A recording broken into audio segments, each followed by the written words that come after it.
కాకినాడ జిల్లాలో మండలాలు, గ్రామాల వ్యాప్తంగా బుధవారం నుంచి వీర్బాల్ దివాస్ను ఘనంగా నిర్వహించడం జరుగుతుందని కాకినాడ జిల్లా బీజేపీ అధ్యక్షుడు బిక్కిన విశ్వేశ్వరరావు, రాష్ట్ర కన్వీనర్ రవికిరణ్, జిల్లా ప్రధాన కార్యదర్శి కన్వీనర్ కుండల సాయి తెలిపారు. కాకినాడ జిల్లా బీజేపీ పార్టీ కార్యాలయంలో జరిగిన విలేకరుల సమావేశంలో వారు మాట్లాడుతూ, సిక్కుల 10వ గురువైన గురు గోవింద్ సింగ్ కుమారుడు సాహిబ్జాదా జోరావర్ సింగ్, సాహిబ్జాదా ఫతే సింగ్ల త్యాగాలు, ధైర్య సాహసాలు తెలిపే విధంగా ప్రతి సంవత్సరం డిసెంబర్ 26వ తేదీన వీర్బాల్ దివాస్ నిర్వహించడం జరుగుతుందన్నారు. ఈ సాహిబ్జాదా బలేయుల మతం మానవత్వాలను రక్షించేందుకు తమ ప్రాణాలను త్యాగం చేసిన సమయంలో సాహిబ్జాదా జోరావర్ సింగ్ 9 సంవత్సరాలు, సాహిబ్జాదా ఫతే సింగ్ 6 సంవత్సరాలు మాత్రమే వయసు కలిగి ఉన్నారన్నారు.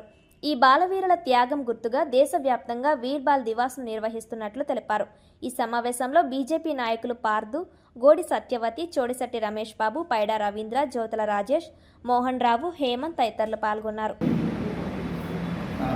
జిల్లా అధ్యక్షుడు బిక్కిన విశ్వేశ్వరరావు సమక్షంలో ఈ రోజు నుంచి వీరబాల దివస్ అనే కార్యక్రమాలను నిర్వహించడం జరుగుతుంది. ఈ యొక్క కార్యక్రమానికి కాకినాడ జిల్లా కన్వీనర్గా నన్ను నియమించడం జరిగింది. అలాగే కో కన్వీనర్గా మన మోహన్ రావు గారిని, తర్వాత గోడి సత్యవతి గారిని, అలాగే పార్థు గారిని అందరినీ కూడా ఈ యొక్క కమిటీలో వేయడం జరిగింది. కాబట్టి ఈ 21 నుంచి ఈ యొక్క కార్యక్రమాలు నిర్వహించడం జరిగింది.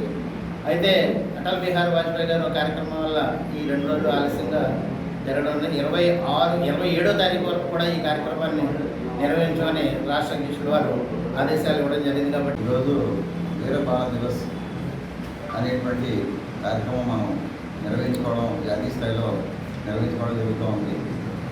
వీరబాల దివస్ 2022 నుంచి ప్రధాని నరేంద్ర మోడీ గారు కంపల్సరీగా ఇండియా అంతా కూడా సెలబ్రేట్ చేసి, వారు ఎవరైతే ఈ పర్టికులర్ బాలలని ఉన్నారో వారి కోసం రిమెంబరింగ్ చేసుకోవడం కోసం అని చెప్పేసి భారతదేశ వ్యాప్తంగా ఈ కార్యక్రమం నిర్వహిస్తూ ఉన్నారు.